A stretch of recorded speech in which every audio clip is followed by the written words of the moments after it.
Bonjour à tous et bienvenue dans cette édition des Clés du Trésor sur les perspectives économiques mondiales. Donc, nous allons vous présenter notre scénario macroéconomique international qui a été publié dans une publication Trésor Eco au mois de septembre, intitulé Perspectives mondiales à l'automne 2024 entre assouplissement monétaire et tensions géopolitiques.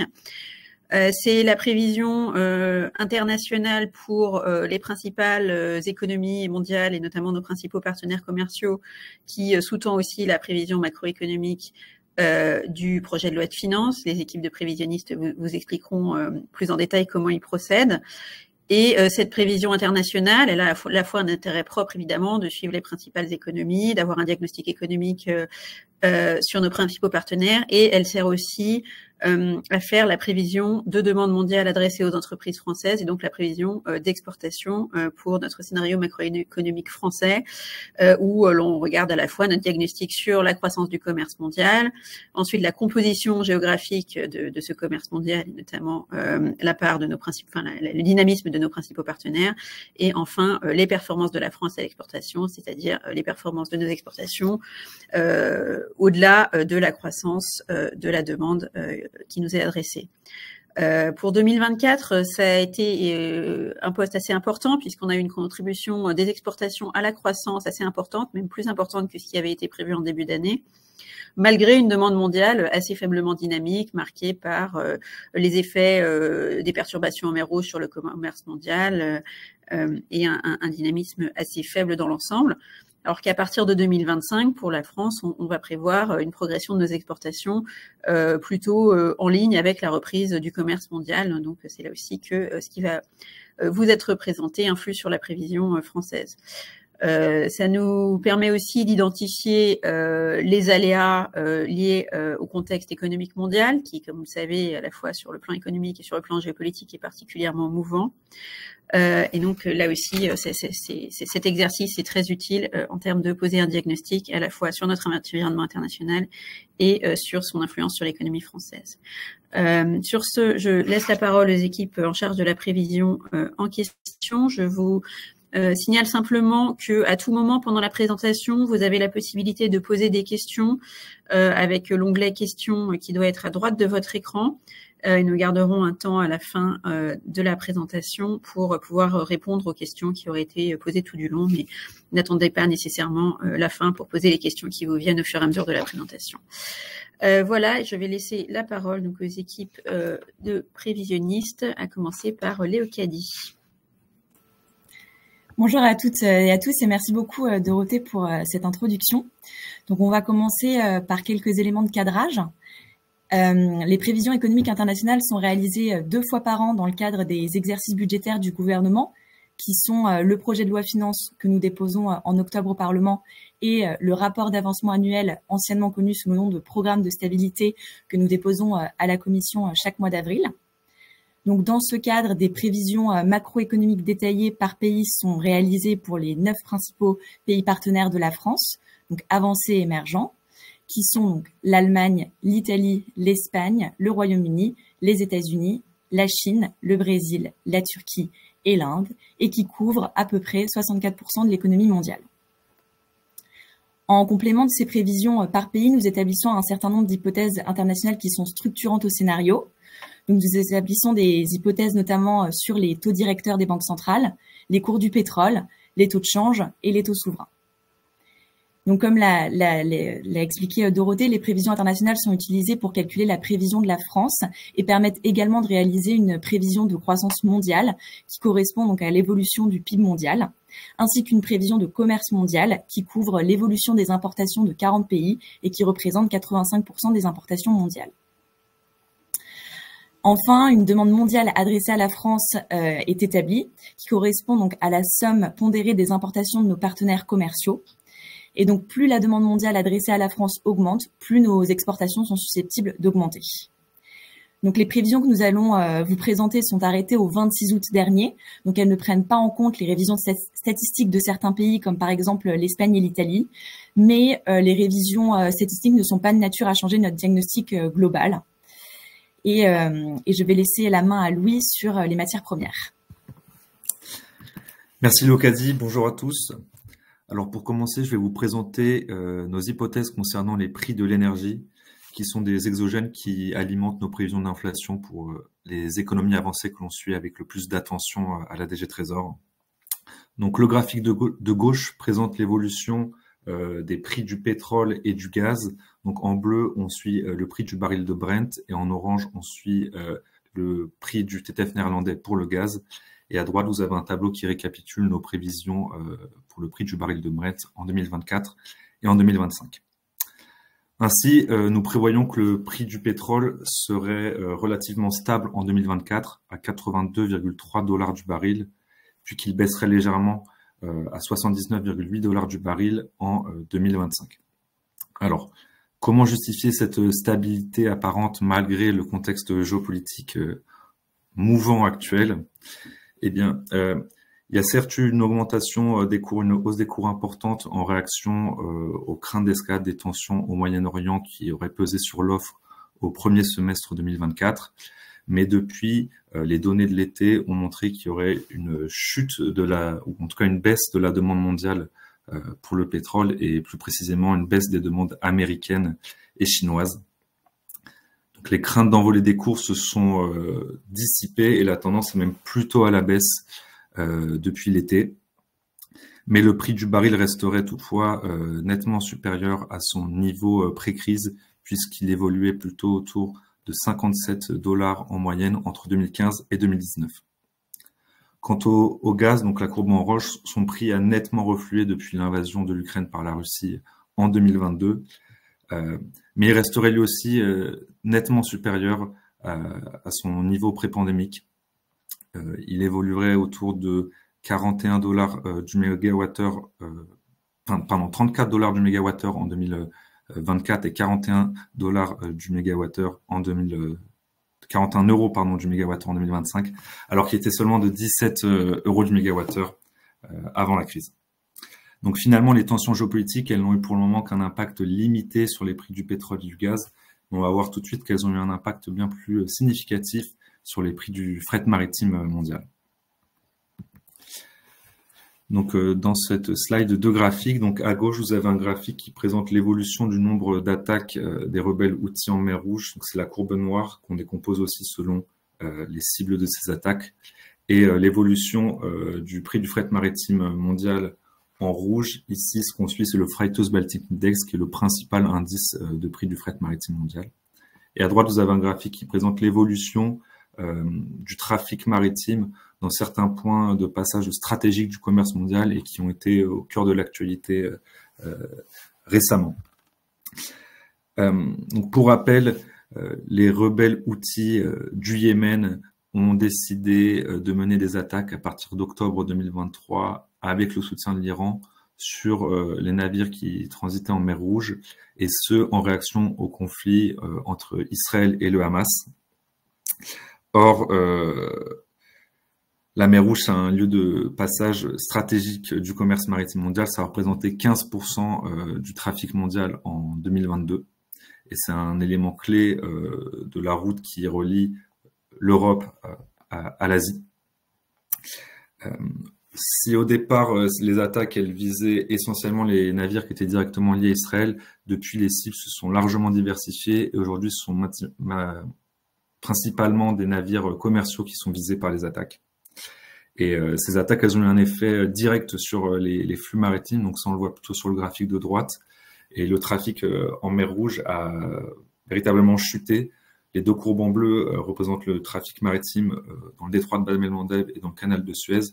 On a une chute de près de 70% du nombre de navires transitant par ces deux points après les attaques. La majorité des armateurs a donc décidé d'éviter la zone et de plutôt emprunter la route passant par le cap de Bonne-Espérance au sud de l'Afrique, ce qui a eu pour effet immédiat de rallonger la durée de transport et donc d'augmenter les coûts, que ce soit en termes de carburant, d'équipage ou d'assurance. Le prix du fret maritime mondial a donc bondi à la suite de ces attaques et redirections. Il a été multiplié par près de 5 entre octobre 2023 et août 2024. Alors, c'est une hausse qui est très importante, mais qu'il faut toutefois relativiser. Dans le pire de la crise sur les chaînes d'approvisionnement asiatiques en 2021, le prix du fret maritime était plus de 2 fois supérieur au pic d'août 2024. Mais outre ces conséquences directes sur la redirection des flux, ces attaques ont également un effet perturbateur sur les chaînes d'approvisionnement qui étaient déjà fragilisées depuis novembre 2023 par la sécheresse au canal de Panama, donc la courbe en rouge sur le graphique de droite. En effet, avec les craintes de potentielle pénurie, les détaillants ont préféré anticiper leur approvisionnement en vue de la période de forte consommation de fin d'année, où il y a le Black Friday et les fêtes de fin d'année, ce qui a pour effet de décaler de quelques mois en amont la haute saison du commerce. Et ces redirections de flux et cette anticipation, ça entraîne des bouleversements dans les calendriers d'arrivée dans les ports, et c'est ce qui est responsable de la congestion des ports asiatiques qui a eu lieu au printemps. Voilà, et je vais repasser la main à Léo Caddy. Merci beaucoup. Donc maintenant, nous allons parler un petit peu inflation, notamment dans les économies avancées. Et donc sur cette slide, on a donc un graphique sur la gauche qui montre donc l'évolution de l'inflation dans les principaux pays avancés, donc l'agrégat zone euro, où c'est donc l'IPCH, et l'inflation donc au Royaume-Uni et aux États-Unis. Et sur la droite, l'évolution des principaux taux directeurs des banques centrales des pays avancés, c'est-à-dire donc la Fed, la Banque d'Angleterre et la Banque centrale européenne. Donc après avoir atteint un pic en 2022, l'inflation totale continue sa décrue donc dans les principaux avancés, donc comme on le voit sur le graphique de gauche, et elle est même passée donc sous la barre des 2% en zone euro et au Royaume-Uni en septembre, s'établissant à 1,7% dans les deux régions. Donc elle reste au-dessus de cette cible des 2% aux États-Unis, mais a également bien diminué, puisqu'elle s'établit en septembre à 2,4%. Donc après des resserrements monétaires menés jusqu'à mi-2023, les taux directeurs des banques centrales des grandes économies avancées se situent toujours à des niveaux élevés, comme en témoigne le graphique de droite. Mais on observe quand même que les banques centrales ont déjà amorcé un assouplissement monétaire qui devrait se poursuivre au cours des prochains mois, compte tenu des niveaux d'inflation actuels et de la poursuite de cette désinflation, puisqu'on prévoit un retour aux 2% dans quasi toutes les économies avancées d'ici fin 2025. En matière d'assouplissement monétaire, la Banque centrale européenne a déjà procédé à 3 baisses de taux depuis juin dernier de 25 points de base chacune, donc au total 75 points de base. La Banque d'Angleterre a procédé à une baisse de taux de 25 points de base en août dernier. Et enfin, la Réserve fédérale a décidé d'une première baisse de ses taux directeurs de 50 points de base lors de sa réunion de septembre. Donc, on peut voir que toutes les banques centrales des pays avancés ont amorcé leur assouplissement monétaire. Et je vais laisser la parole à Louis. Merci. Alors maintenant, si on confronte les prévisions que nous avions réalisées en février dans le cadre du programme de stabilité à ce que l'on observe depuis le début de l'année, on se rend compte qu'on a plutôt eu des surprises positives au premier semestre 2024 et que les perspectives mondiales se sont légèrement améliorées. Notre prévision de croissance mondiale est révisée à la hausse à 3,2%, soit légèrement moins que son rythme de croissance pré-Covid. Donc nos prévisions ont été révisées à la hausse aux États-Unis, au Royaume-Uni et dans l'ensemble des économies émergentes, et donc notamment en Turquie et en Chine. En zone euro, en revanche, même si les économies espagnoles et italiennes ont montré des signes positifs, les difficultés de l'Allemagne continuent de peser fortement et on ne prévoit d'ailleurs plus qu'une croissance de 0,1% en 2024 pour notre principal partenaire commercial. Il faut rappeler que l'Allemagne représente chaque année environ 15% de l'absorption de nos exportations et c'est ce qui nous fait dire que l'environnement extérieur serait toujours peu porteur pour la France en 2024, malgré la légère révision à la hausse pour la croissance en zone euro. Finalement, les données du premier semestre confirment notre diagnostic de février, à savoir celui d'une croissance mondiale qui serait tirée par les économies émergentes, tandis que les taux de croissance des économies avancées seraient plus modérés et très inégaux. Je repasse la parole à Lucas. Merci. Donc maintenant, on va évoquer le marché de l'emploi en zone euro. Et donc, sur cette slide, on a donc un graphique qui représente l'emploi total au deuxième trimestre 2024 en écart par rapport au quatrième trimestre 2019. Et donc, on peut voir que malgré des chocs successifs depuis 2020, le marché du travail en zone euro est resté très bien orienté, avec une croissance soutenue de l'emploi et un taux de chômage historiquement bas. Donc le taux de chômage en zone euro s'élevait à 6,4% en août 2024, qui est donc son plus faible, qui est son niveau le plus faible depuis le début de la série, c'est-à-dire 1998. Et il est quasi stable, donc autour de 6,5% depuis novembre dernier. Donc il faut tout de même noter des écarts importants entre les grands pays de la zone euro, mais globalement le constat est le même. Toutes les économies de la zone euro ont un taux de chômage globalement historiquement bas. Donc, comme on peut le voir sur le graphique, l'emploi dépasse son niveau d'avant-crise dans les 4 grandes économies avancées de la zone, donc de 1,7 points en Allemagne, de 6 points en France, de 4,1 points en Italie et de 5,6 points en Espagne, et donc au total de 4,2 points en zone euro. Donc la dynamique de l'emploi elle a été principalement marquée par l'emploi privé, sauf en Allemagne. Cependant, cette bonne performance de l'emploi doit être nuancée par la baisse des heures travaillées par tête par rapport à leur niveau pré-crise, qui est principalement marqué en Allemagne et en Espagne. Donc ça s'explique par plusieurs raisons. Tout d'abord, les effets de composition de la croissance de l'emploi, puisque depuis 2019, les créations d'emplois ont principalement concerné des activités à faible nombre d'heures travaillées avec une prédominance du temps partiel. Par ailleurs, on observe une hausse significative des congés maladie ainsi que de la rétention de main-d'œuvre par les entreprises. Donc, c'est-à-dire que la rétention de main-d'œuvre par les entreprises, c'est lorsque les entreprises décident de ne pas procéder à un ajustement de l'emploi en fonction des variations à court terme de la demande pour leurs produits, mais plutôt de s'adapter à ces changements sans toucher aux effectifs. Et donc, cela va concerner en particulier les secteurs où la production n'est pas encore revenue à son niveau d'avant-crise. Et enfin, on observe en zone euro une tendance à long terme de baisse des heures travaillées par tête qui est associée à l'augmentation du temps partiel et à une participation accrue des femmes sur le marché du travail qui, en moyenne, travaillent moins d'heures. Enfin, le marché du travail commence à montrer ses premiers signes d'affaiblissement en zone euro.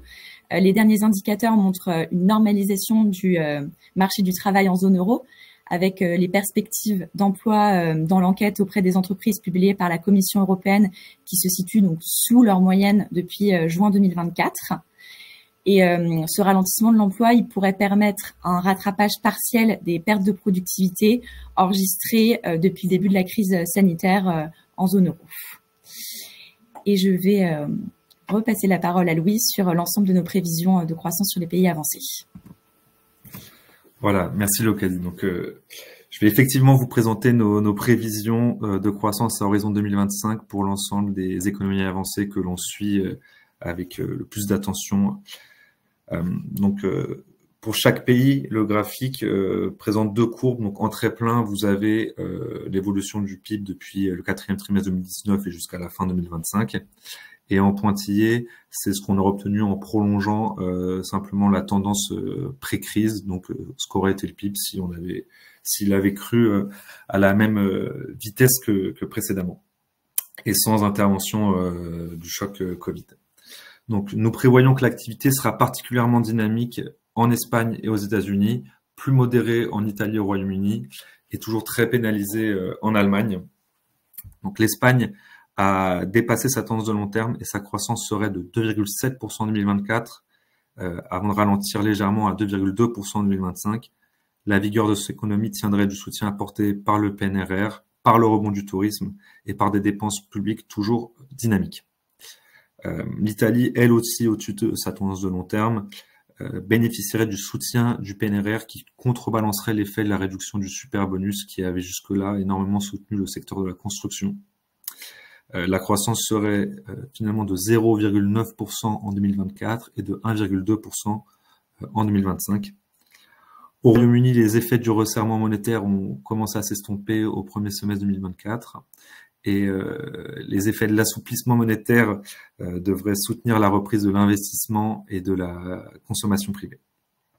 En 2024, l'activité progresserait à 1,1%, puis elle accélérerait à 1,3% en 2025 malgré la politique budgétaire restrictive attendue. Les perspectives des économies américaines et allemandes seront présentées dans les 2 prochaines slides, donc je les détaille pas pour le moment, mais on peut d'ores et déjà constater que les écarts de croissance entre les économies avancées, qui étaient très marqués en 2024, devraient se réduire dès 2025.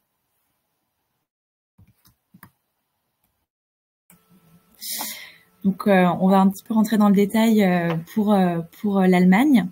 Donc, l'économie allemande continue de sous-performer par rapport aux autres grands pays européens. Et on s'attend à une activité toujours morose en 2024 avant de se redresser en 2025, comme vient de le mentionner Louis. Donc, concernant 2024, on s'attend à une consommation des ménages toujours faible.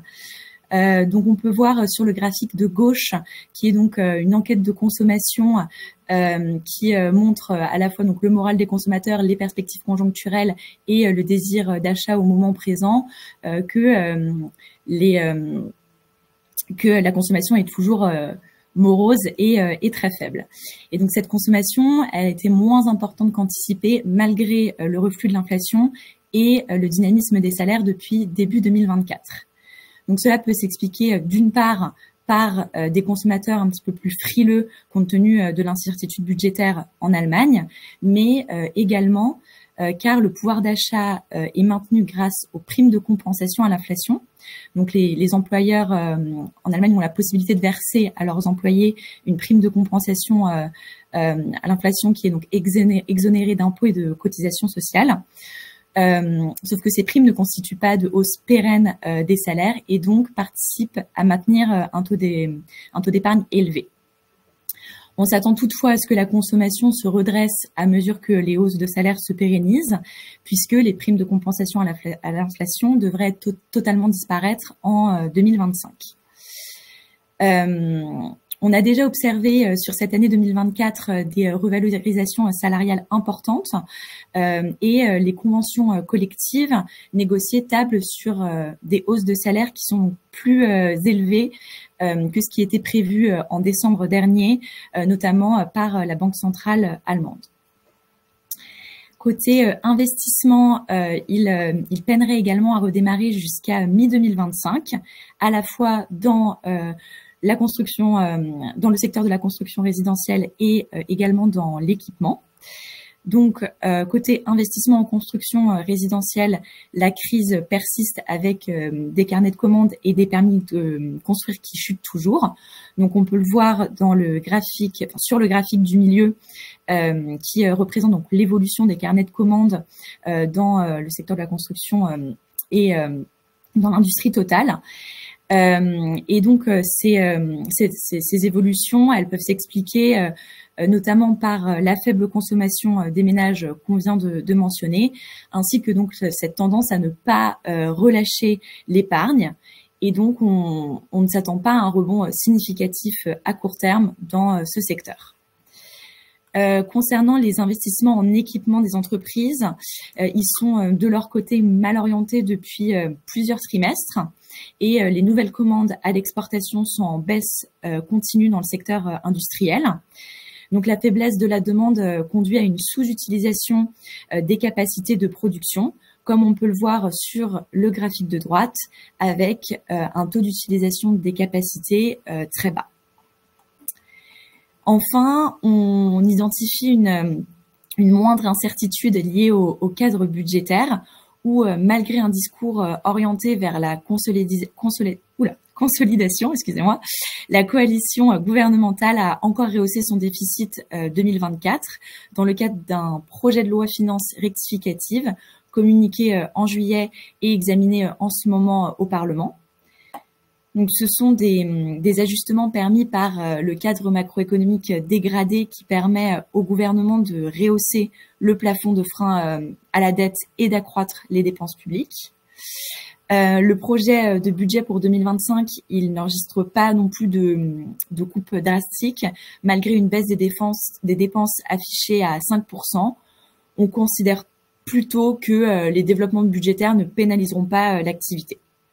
Et donc, au total, l'activité en Allemagne devrait stagner en 2024 à 0,1% et se redresser en 2025 à 0,9%. Et je vais laisser Louis détailler les prévisions pour les États-Unis. Merci. Donc, à l'inverse de l'Allemagne, l'économie américaine elle apparaît, elle, toujours très vigoureuse. Son activité croîtrait de 2,5% en 2024, puis de 1,9% en 2025. Au premier semestre, la consommation des ménages a encore constitué le principal moteur de l'activité, suivi par l'investissement des entreprises, puis la consommation et l'investissement public. Le ralentissement de la croissance qu'on attend en 2025 reflèterait celui de la consommation des ménages. Pour l'illustrer, vous avez le graphique de gauche qui présente l'évolution de la surépargne qui a été accumulée pendant la crise sanitaire et dont la consommation a fortement soutenu l'activité américaine depuis.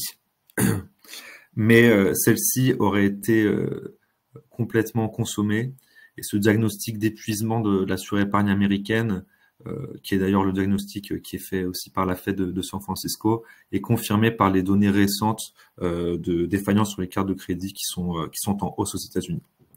Donc en 2025, pour la consommation, on aurait d'un côté un taux d'épargne qui se stabiliserait à un niveau plus bas que le niveau pré-crise, ce qui devrait soutenir la consommation.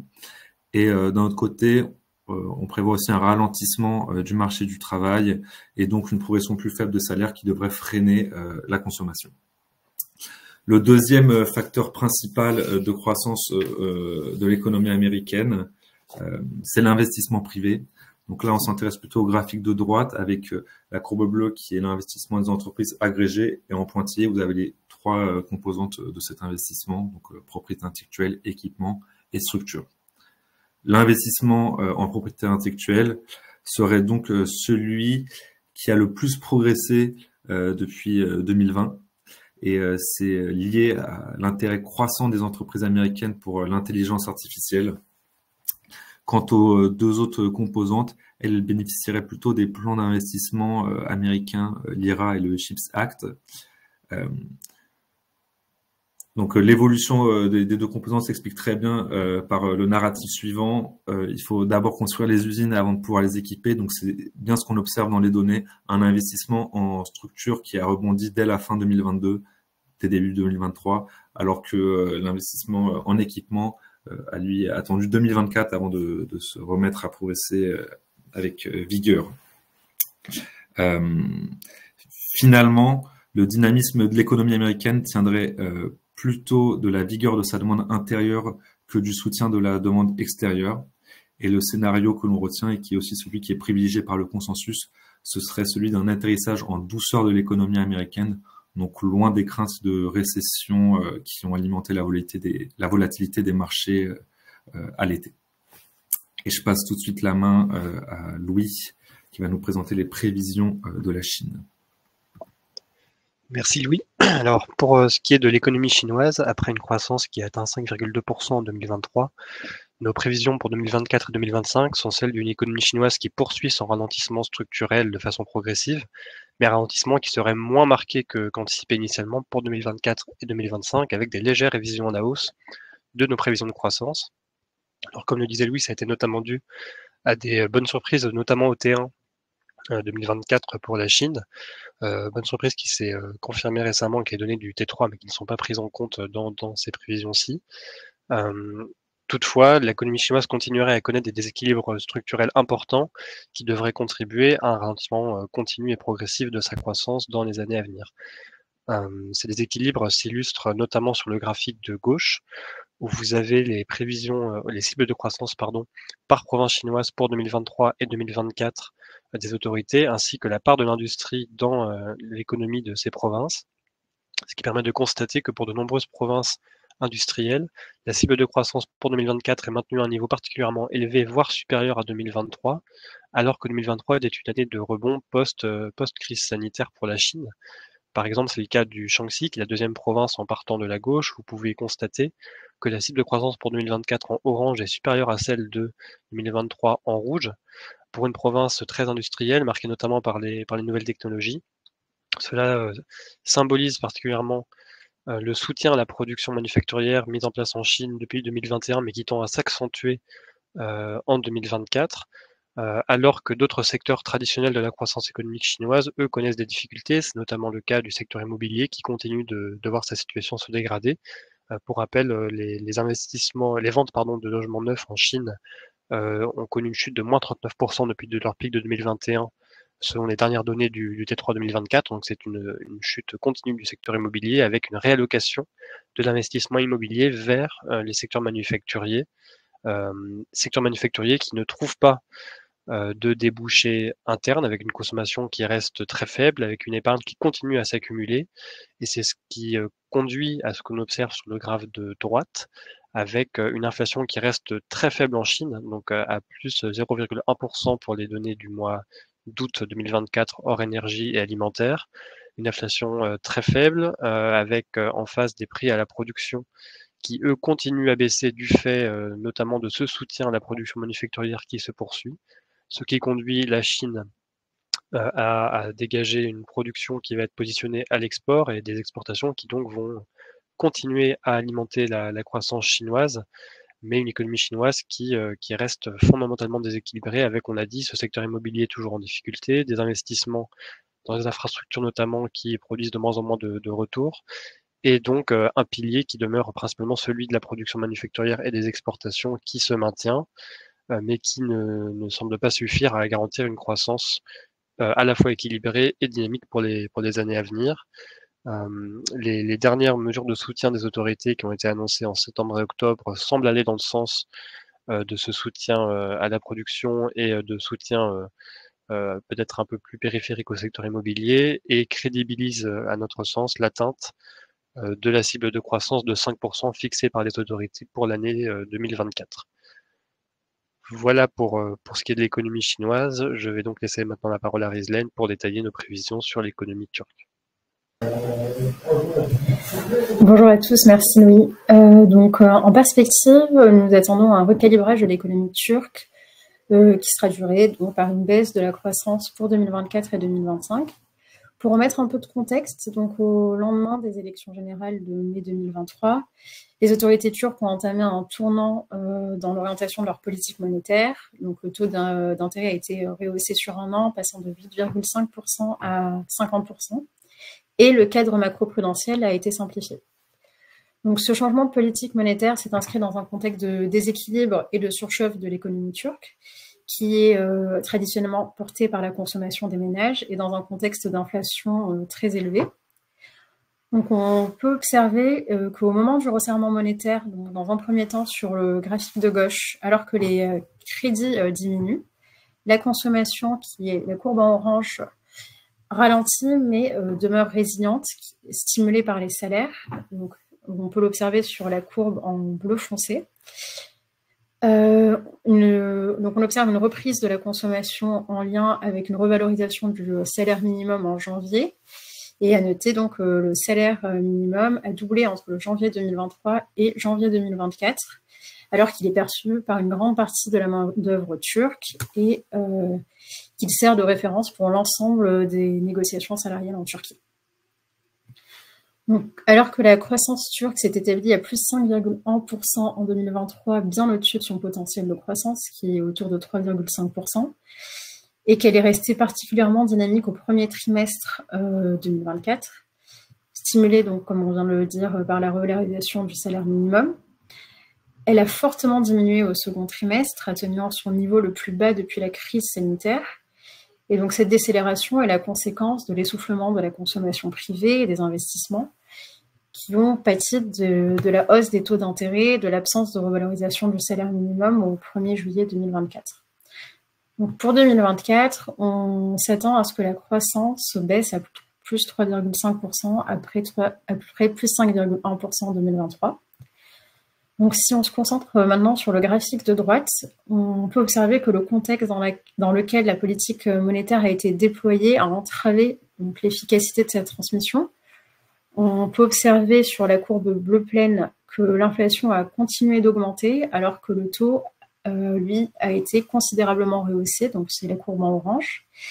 Et cela s'explique par 4 facteurs principaux. Donc, un niveau d'inflation particulièrement élevé, qui était autour de 40% au moment du resserrement monétaire, un manque de crédibilité de la Banque centrale par le passé, de fortes revalorisations du salaire minimum, et enfin une augmentation de l'inflation importée en lien avec la dépréciation de la livre, comme on peut le voir sur la courbe verte, la livre qui s'est dépréciée de 36% en 2023. Donc, toujours sur l'inflation, on peut observer qu'elle a entamé un début d'inflexion en juin dernier, mais qu'elle demeure toujours très élevée. Depuis son pic en mai, plus 75%, l'inflation recule et elle s'établit en septembre à 49,8%. Mais cela s'explique principalement par un effet de base et l'inflation reste toujours assez résiliente en glissement mensuel. Sur le volet budgétaire, donc après avoir laissé filer le déficit, notamment dans un contexte électoral, le gouvernement s'est engagé vers une consolidation des finances publiques pour rééquilibrer l'économie et aussi juguler l'inflation qui est encore trop élevée. Donc, plusieurs mesures de redressement ont été annoncées et ont été mises en place, dont notamment la revalorisation de l'impôt sur les sociétés qui passe à 15% et d'autres mesures fiscales.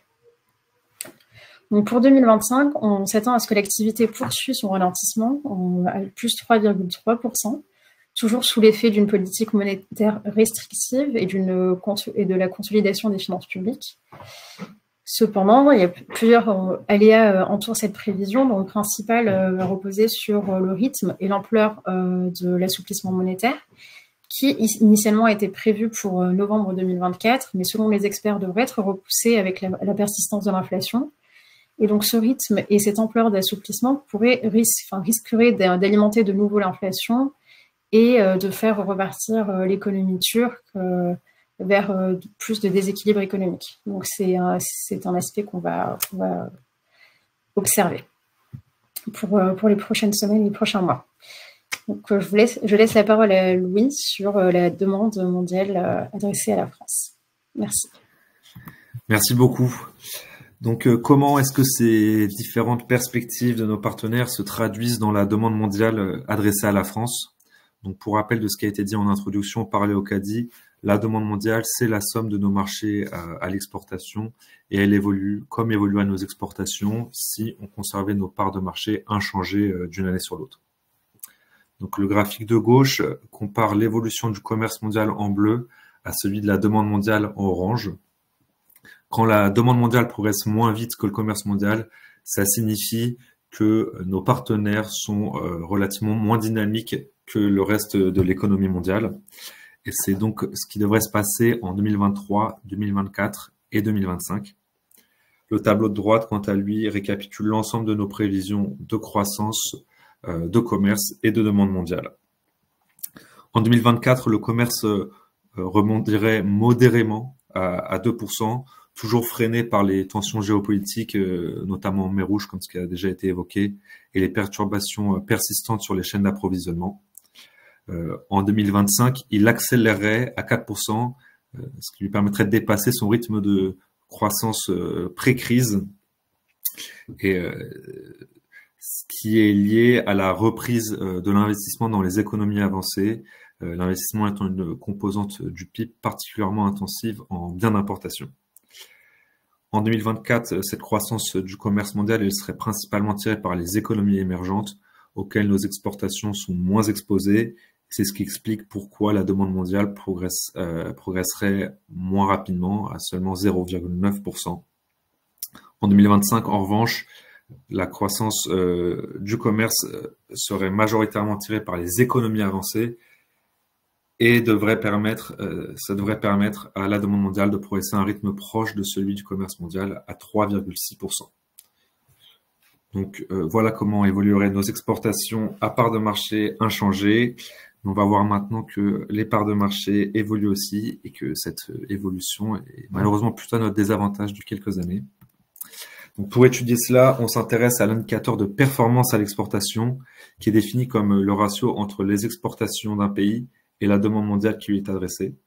Donc pour faire simple, si le ratio augmente, ça signifie que le pays a conquis de nouvelles parts de marché, et à l'inverse, si le ratio diminue, ça signifie que le pays a perdu des parts de marché. Donc pendant la crise Covid, la plupart, si ce n'est la totalité des économies avancées, ont enregistré des pertes de performance conséquentes au profit des économies émergentes et plus particulièrement de la Chine. Depuis, ces pertes ont été rattrapées totalement ou partiellement en Espagne et en Italie, mais pas en Allemagne, aux États-Unis et au Royaume-Uni. La France, elle, se situe dans une situation intermédiaire. Elle a, elle aussi, enregistré des pertes de performance conséquentes pendant la crise, mais elle en a rattrapé une partie en 2023 et 2024. Ces évolutions sont à mettre en regard de la trajectoire de long terme de l'indicateur de performance d'exportation des économies avancées. Dit autrement, avant la crise, les économies avancées perdaient déjà des parts de marché et auraient certainement continué à en perdre même sans le choc de la pandémie. En Europe, par exemple, en Allemagne, on a des pertes de performance à l'exportation depuis 2015 et les débuts des difficultés du secteur industriel. Et aux États-Unis, à la fois la guerre commerciale avec la Chine et le désengagement plus profond de l'économie mondiale ont également pesé sur les performances à l'exportation. Sur l'horizon de prévision, nous prévoyons que l'Espagne et l'Italie resteraient au-dessus de leur tendance de long terme à la fin 2025 et donc conserveraient des gains de performance. On prévoit que les États-Unis rattraperaient une partie de leurs pertes d'ici fin 2025 et convergeraient ainsi vers leur tendance de long terme. En revanche, pour l'Allemagne, le Royaume-Uni et la France, on ne prévoit pas de rattrapage significatif des pertes enregistrées pendant la crise Covid et on pense que ces pertes de performance devraient au contraire être pérennes. Et donc, avant de passer aux questions, je laisse Léocadie vous présenter les aléas qui entourent notre scénario. Merci beaucoup. En effet, on va conclure cette présentation sur les aléas qui entourent ce scénario.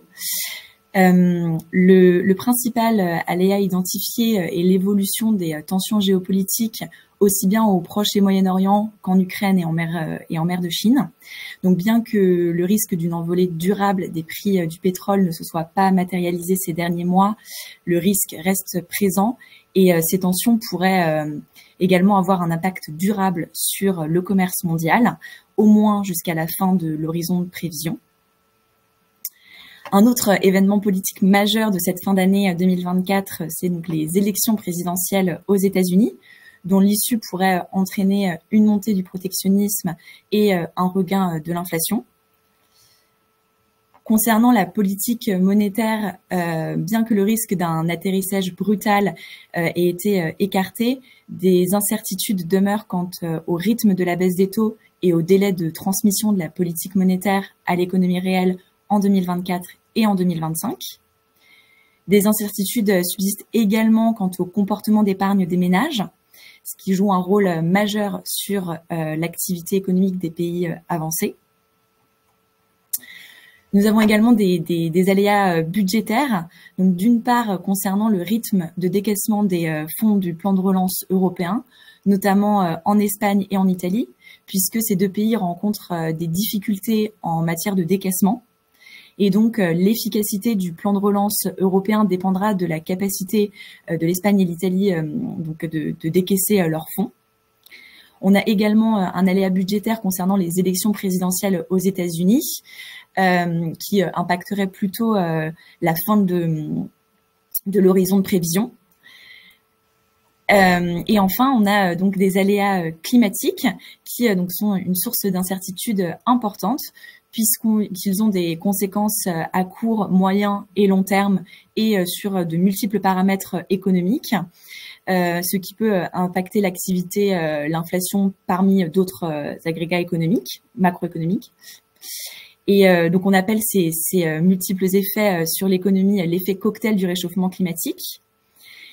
Il y a également une multiplication des phénomènes climatiques extrêmes, comme par exemple le phénomène El Niño, ou encore la récurrence des épisodes de sécheresse qui impactent particulièrement les pays émergents et qui pourraient, comme en 2024, continuer d'affecter la croissance économique. Et donc sur ce sujet, sur l'impact du réchauffement climatique sur les économies émergentes, je me permets de faire de vous renvoyer vers le Trésor Éco que nous avons publié en mi-septembre, et dans lequel il y a un encadré qui détaille ces effets et également l'intégralité de nos prévisions un petit peu plus en détail. Et je vais repasser la parole à Dorothée peut-être pour les questions-réponses. Merci beaucoup pour la présentation à tous et merci à tous nos participants parce qu'on a beaucoup de questions, donc vous êtes très actifs et très attentifs, donc merci beaucoup. Je vais peut-être commencer par des questions qui sont d'ordre un peu général et ensuite à celles qui portent sur des pays spécifiquement. Dans les questions d'ordre général, on a deux questions notamment sur la slide mer Rouge. Une question sur la slide mer Rouge qui demandait le report du trafic maritime passant par le cap de Bonne-Espérance ne semble pas proportionnel à la diminution du passage par le canal de Suez. Donc quel est un peu l'impact total? Oui, bien sûr. Alors déjà, juste pour être sûr que les choses soient claires, il y a deux échelles dans le graphique. Donc le report, l'échelle pour le cap de Bonne-Espérance est pas la même que celle pour le trafic à Bab el-Mandeb et à Suez, en fait, justement parce qu'elle écraserait beaucoup trop. Donc, il y a eu un report quand même important, mais toutefois, la route par le cap de Bonne-Espérance est plus longue. Donc, il apparaît normal que ce soit pas un report parfaitement proportionnel, car ça nécessite de mobiliser la flotte plus longtemps. Et on estime qu'il va falloir quand même encore un peu de temps avant que le trafic soit complètement normalisé. Et aussi, les données sont en base 100 et pas directement en niveau, c'est-à-dire qu'on n'a pas directement le nombre de bateaux qui transitent par la mer Rouge, mais plus une comparaison par rapport au niveau pré-crise. Voilà, ça masque donc les volumes exactement. Donc on peut pas bien voir si le nombre de bateaux qui passaient par la mer Rouge ont été parfaitement déplacés sur la route transitant par le cap de Bonne-Espérance. Merci. Alors ensuite, on a eu plusieurs questions sur les taux directeurs dans les différentes économies. L'une demandant, pourquoi ce retard de l'ajustement des taux directeurs par rapport à l'inflation? C'est sans doute peut-être pas exactement pareil pour les différents pays, donc sur le calendrier. Et une autre demandant si les différences de rythme, d'intensité ou de calendrier de l'assouplissement monétaire entre banques centrales sont susceptibles d'affecter les marchés en général. J'ajouterais peut-être aussi l'effet sur les pays émergents, si quelqu'un veut en parler un petit peu. Peut-être je peux prendre une partie et je vous laisserai compléter au besoin. Donc les décisions de politique monétaire, elles sont prises sur plusieurs critères d'appréciation et il faut que donc l'ensemble de ces critères soient réunis pour que la Banque centrale décide d'une baisse des taux. Et donc chaque banque centrale a ses propres indicateurs, regarde ces indicateurs, mais donc par exemple pour la Banque centrale européenne, ce qui est beaucoup regardé, donc c'est les perspectives d'inflation, les dynamiques de l'inflation sous-jacente et également la transmission à la politique monétaire. Donc c'est ce qui a permis à la Banque centrale européenne de baisser ses taux dès juin. Puisqu'ils estimaient que donc ces critères étaient rassemblés pour procéder à une première baisse des taux, mais ils sont très dépendants des données qu'ils reçoivent. Et ils ont donc également publié leur nouvelle prévision en juin 2024. Et ces dernières tablaient sur une inflation pour la zone euro à donc 2,5% en 2024, 2,2% en 2025 et 1,9% en 2026. Donc ça peut donner une idée sur le calendrier, mais tout en sachant qu'à chaque nouvelle réunion, à chaque nouveau conseil des gouverneurs, tous les indicateurs sont passés en revue et sont réévalués pour décider finalement d'une baisse ou non des taux. Je ne sais pas si quelqu'un veut compléter peut-être. Et il y avait une seconde question que tu as mentionné, Dorothée, sur peut-être les différences de rythme. En théorie, la différence de rythme sur les d'assouplement monétaire, ça peut en effet peser sur les taux de change et les taux souverains. Et en effet, en cas de moindre assouplissement monétaire de la Fed, ça pourrait plus impacter les économies émergentes qui sont un peu plus exposées, mais notamment à la baisse des taux de la Fed. Et je sais pas si quelqu'un veut compléter sur les économies émergentes. Peut-être en complément rapide sur les économies émergentes. Ce qu'on observe, c'est une différenciation croissante entre économies émergentes sur leur réactivité à la politique de la Fed, avec notamment des dynamiques d'inflation interne qui sont de plus en plus marquées, avec de façon un peu schématique des économies en développement qui vont être davantage sensibles à la politique de la Fed, et certaines grandes économies émergentes comme la Turquie, comme la Chine, comme le Brésil, qui vont être davantage soumises à des dynamiques d'inflation interne ou d'inflation d'ailleurs très faible dans le cas de la Chine, et dont la politique monétaire va être finalement davantage guidée par ces dynamiques internes et va être moins, ne va pas nécessairement suivre la politique de la Fed ou de la BCE, et à l'inverse certaines grandes économies émergentes qui sont davantage dépendantes de l'économie américaine, comme le Mexique, dont le profil de taux va davantage se rapprocher de celui de la Fed. Merci. On va essayer de couvrir encore dans quelques minutes. Il nous reste quelques autres questions.